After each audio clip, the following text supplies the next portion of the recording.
વિશ્વાના royal કિચનને subscribe કરો અને bell icon દબાવવાનું ન ભૂલો. ઢાબા સ્ટાઇલ લીલી ડુંગળી ગાંઠિયાનું શાક બનાવવા માટે આપણે સૌથી પહેલાં એક પેનમાં 4 ટેબલસ્પૂન તેલ ગરમ મૂકીશું.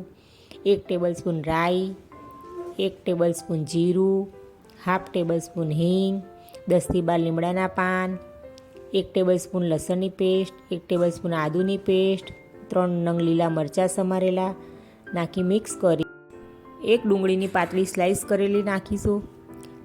લીલી ડુંગળીનો વ્હાઈટ પાર્ટ 1 કપ નાખીશું. 1 ટામેટું સમારેલું મિક્સ કરી લઈશું. થોડી વાર માટે ઢાંકી અને સોફ્ટ થવા દઈશું. પછી તેમાં મસાલા કરી લઈએ. 2 ટેબલસ્પૂન લાલ મરચું, હાફ ટેબલસ્પૂન હળદર, 1 ટેબલસ્પૂન ધાણા જીરું, સ્વાદ પ્રમાણે મીઠું મિક્સ કરી લઈએ. જરૂર પૂરતું પાણી નાખી અને ઉકળવા દઈશું. આપણું શાક ઉકળી ગયું છે. હવે તેમાં 1 બાઉલ ગાંઠિયા નાખીશું.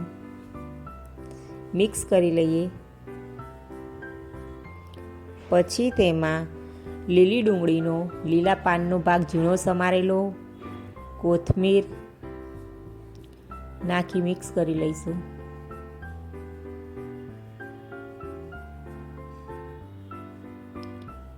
આપણું શાક સરસ હવે ચડી ગયું છે. હવે ગેસ બંધ કરી અને સર્વ કરીશું.